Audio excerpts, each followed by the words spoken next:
to present Israeli Salad each week. Israeli Salad brings Israel to you and you to Israel. So be part of our project. Support Israeli Salad and help us spread the word about life in Israel.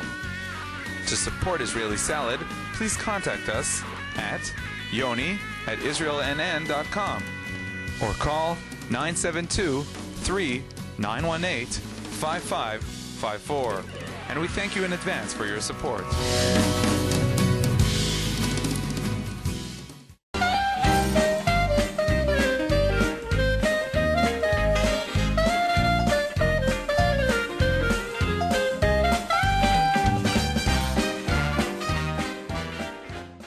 Shalom. The staff of INN TV has been involved throughout the past week in covering the mass protest against the Gaza expulsion. And so today, we present selected features from the past 97 programs of Israeli Salad and a special report about the anti-expulsion solidarity events that took place simultaneously throughout the world. We hope you enjoy the show.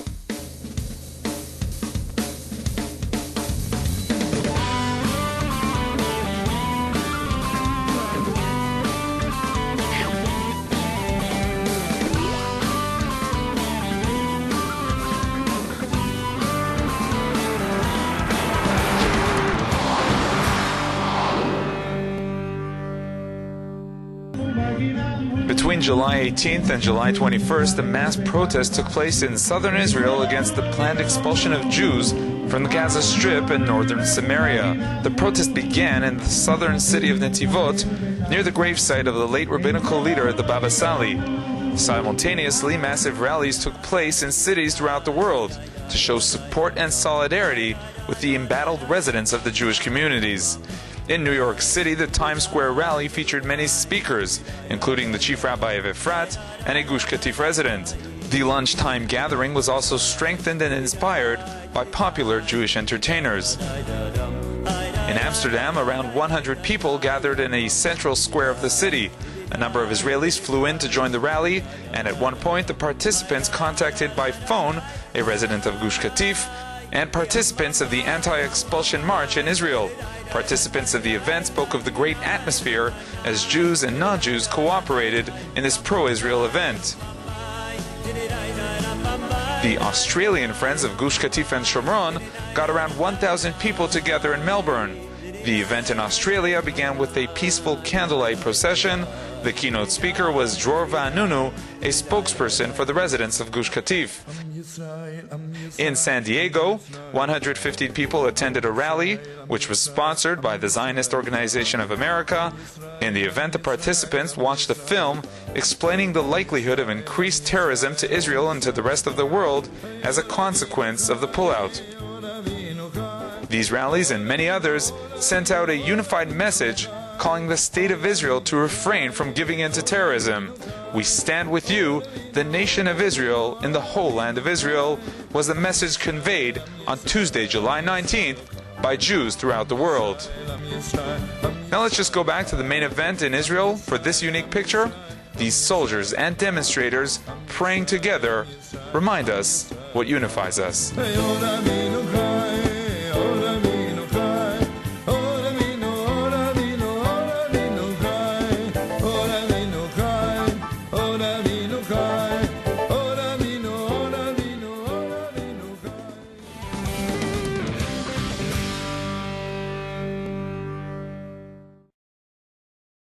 Welcome to Israeli Salad. First, I'd like to take you to one of the neighborhoods in Jerusalem that most of you have probably not visited yet. Let's join the Yemenite Jews on their visit to Kfar Shiloach, the Yemenite village.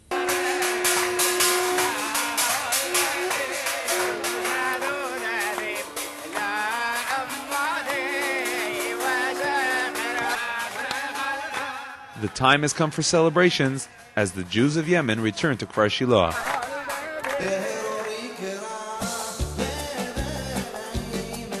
Kfar Shiloach, Silwan in Arabic, is located on the hillsides and valley on the south side of Jerusalem's old city at the foot of Mount Olives. The village today is densely populated by Arabs. In 1881, many Yemenite Jews who immigrated to Jerusalem settled in this area. Their goal was Jerusalem. For them, Jerusalem was Israel, and they wanted to live in Jerusalem, between the walls. But they had no money to afford renting in Jerusalem, so they were offered to settle in the village of Silwan. The Yemenites lived peacefully in the village until 1929, when Arab rioting drove these Jews from their homes. In 1938, the British rulers said they could no longer protect the community, and the last Jewish residents of the village were evacuated.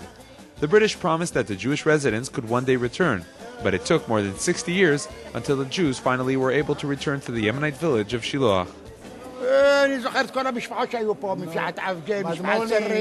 I remember all the families that lived here: Ivgi, Sedri, Galzan, Madmoni. All the Yemenites are one big family. We came to see our roots. Many Yemenites lived here, according to the stories, according to our history. We came to show our support for the holy city of Jerusalem that belongs to the Jewish people only.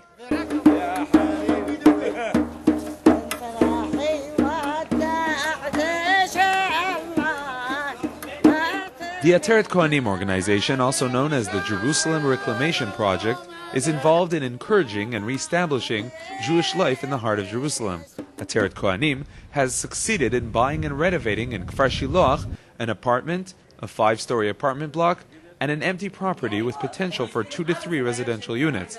All acquisitions have been done legally, but discreetly, with the help of various Arab middlemen. Even though morally, of course, this whole area is ours, and the Arabs by right should pick up and leave, we do everything legally. We may have to work through Arab middlemen, because Arabs, unfortunately, they don't accept the fact that Jews can legally buy another place here.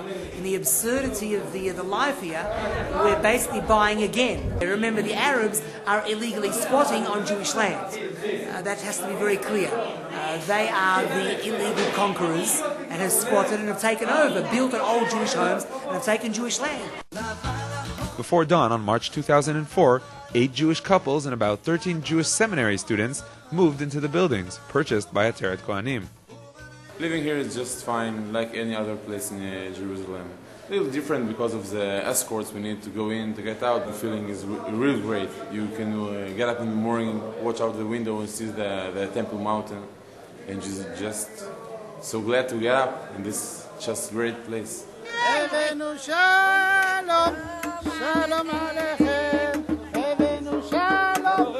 The group of Yemenite Jews who came to visit the old Yemenite village of Shiloach were invited by Ateret Kohanim, so they could see from close up how the prophecy of Jewish people coming back to the land of their ancestors is being fulfilled.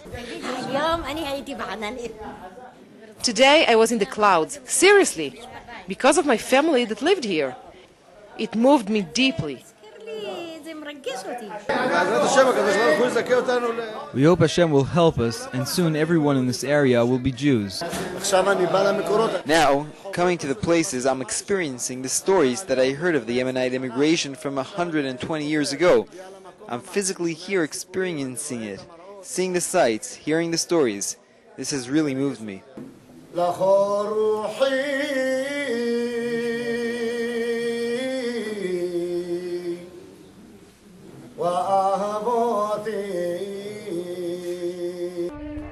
The Yemenite Jews who came to visit Kfar Shiloach celebrated the dedication of a new Torah Ark and a new Torah scroll. The visit was also an opportunity for Ateret Kohanim to discover that the name they had decided to call one of the buildings is coincidentally connected to one of the families that lived in the village decades ago. This is amazing, not just that the Yemenites are coming back home and closing the cycle, but it seems that one of the families here was called the Honey family. The name initially was Tzadok, and their family had this thing called a Madhala. Madhala was a giant stone used for making honey. My family's original name was Tzadok, but because they gave honey to everyone, Jews and Arabs, they called the family Madhala because it meant the honey from the stone. And it happens to be that Ateret Kohanim named one of the 2 buildings Bet Hadvash, House of Honey. And it worked out that it's this family. We're home, we've come home.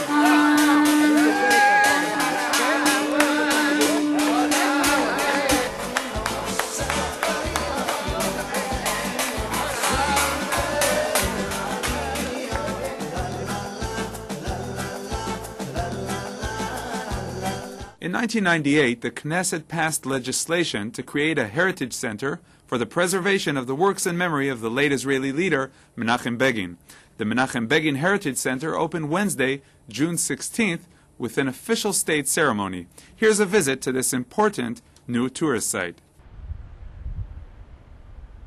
In Jerusalem, near the Old City, is the new Menachem Begin Heritage Center. The site overlooks the walls of the Old City of Jerusalem. The Menachem Begin Heritage Foundation was established by some of Begin's closest associates. The foundation seeks to foster the teachings and achievements of Menachem Begin, the leader, the individual, and the legacy. I don't know of many people who had such a full life of activity as Menachem Begin, and it's endless. Now that we have the center here and it's operating, it's just endless, endless, endless. Menachem Begin was the leader of the Irgun. The Irgun, or Etzel, the underground national military organization, fought for Jewish independence before the establishment of the State of Israel. Years later, Begin became Israel's 6th prime minister and served in that position between 1977 and 1982.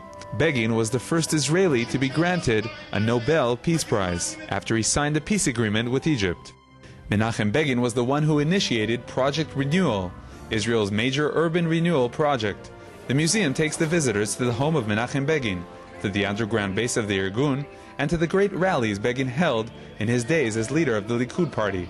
All this is done with the use of sound and light. From every aspect of the audio, video aspect that we had, we used in this museum in order to show the youth in Israel, the coming generation, a leader that is not being moved by polls that you see every day in the newspaper, but a leader that has values, and he decided to go and to fulfill these values in order to help the people of Israel. In fact, we started a few days ago with a visit by members of the Likud Knesset faction. Many of them are young people. They had read about those rallies, they had heard about them, they had never been part of them. The museum contains the Begin archives, which include his documents, letters, speeches, as well as video and audio recordings of his appearances. You can also visit and actually enter the Begin family living room. We didn't put any line. We want people to sit in his living room and to see how modest he was. This is from this living room. He went out from here, two-room apartment, to the apartment of the Prime Minister in Jerusalem. In the video lecture rooms, videos are shown to visiting groups. In the Begin Museum, the most modern techniques are used to present Begin's life, works, and achievements. The museum teaches about Begin's love for the land and people of Israel and his belief in the Jewish people's right to settle the whole land of Israel. Especially in these days when it seems that international pressure affects major decisions in Israel, members of the Menachem Begin Heritage Foundation feel that Begin's way is something that must be taught to the next generations. This is the only way to make sure that those values will be actually delivered to them and they will absorb those values. When you have the inspiration of a great leader like Menachem Begin, you are able to face challenges, you are able to meet challenges, you are able to overcome difficulties once you have the goal ahead of you. In one of their many conversations, Begin told Horowitz of the two principles he learned from Zionist leader Zev Jabotinsky. Believe in your ideal and be ready to sacrifice for it. And two, don't bow to the mighty. Those were the guiding lines, and I saw him act according to that. A story that represents Begin's attitude occurred in 1982, when there was a lot of anti-Israel propaganda regarding the war in Lebanon. Menachem Begin came to Washington to meet with President Reagan. Begin injured his leg earlier and was walking with a cane. The Secretary of State Alexander Haig stepped forward and said, "Welcome, Mr. Prime Minister, how is the knee?" And quick as lightning came the reply, "Painful but unbent. Please remember, we Jews bend our knee only to the Almighty."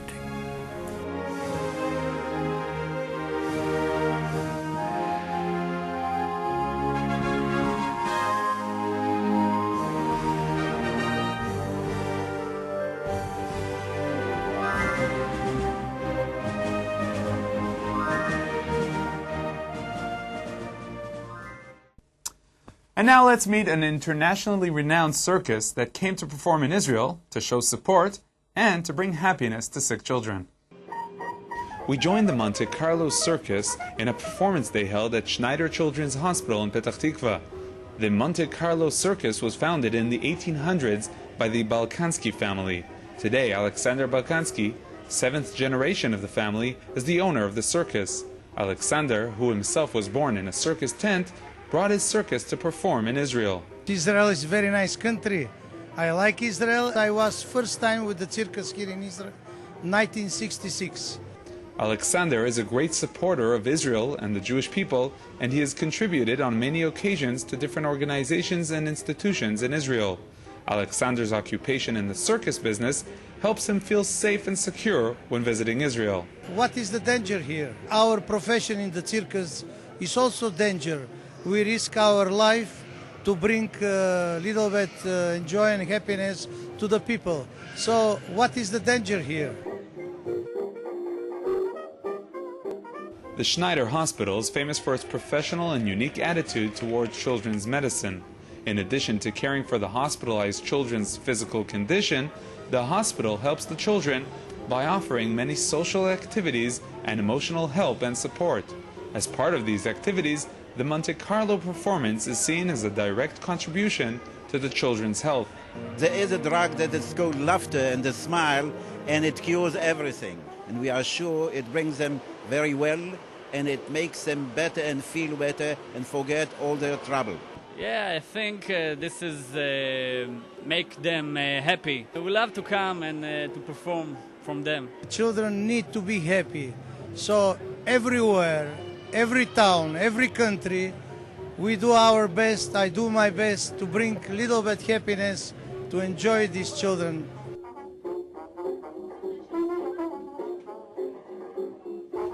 After the main performance, which took place in the lobby of the hospital, the circus artists strolled through the wards to give all the children, even those who cannot leave their beds, the opportunity to enjoy the Monte Carlo Circus.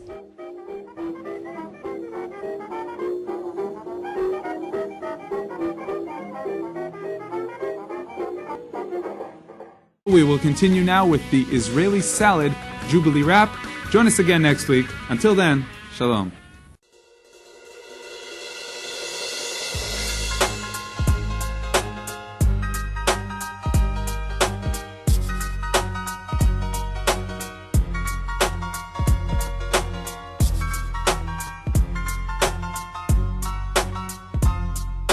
A regular salad usually includes cucumbers, tomatoes, and sometimes mushrooms. But today we're talking about a different situation. A salad found in only one location. Israel, that's the place to be. If you want to know why, come and listen to me. We'll take you places you've never been, show you sights you've never seen. Israeli salad, that's what it is. Israeli salad, now listen to this. Israeli salad, you love the flavor. Israeli salad, you gotta come here. You gotta come here. You gotta come home.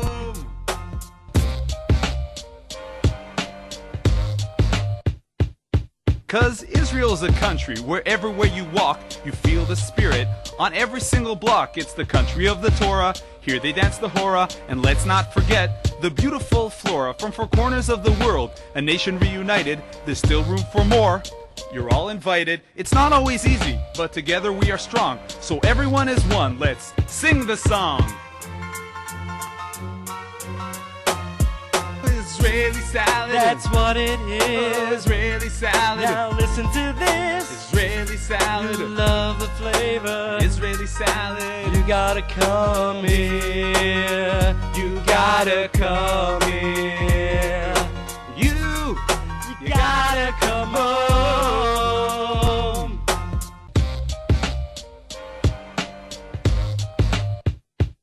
This salad's recipe is a little complicated. Each and every day, it's being updated. So come to visit. There's always something new. Our Israeli salad is ready for you. Israeli salad, that's what it is. Israeli salad, now listen to this. Israeli salad. You love the flavor. Israeli salad. You gotta come here. You gotta come here. You gotta come home. Ladies and gentlemen, you gotta come home. It's come to visit, come to stay.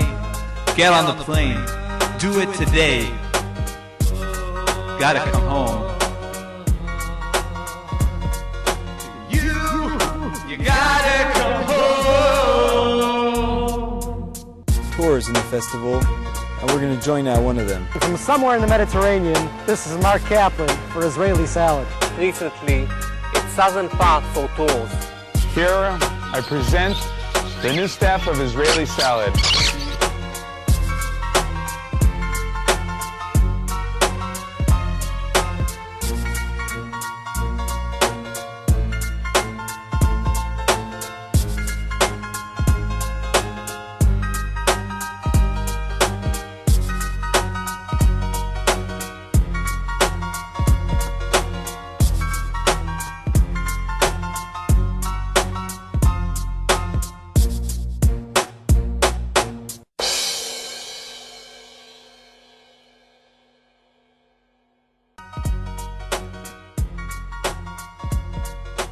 Please send your comments, ideas, and questions to the Israeli Salad email, yoni@israelnn.com, or leave a message on the Israeli Salad voicemail at international dialing code 972-3918-5554.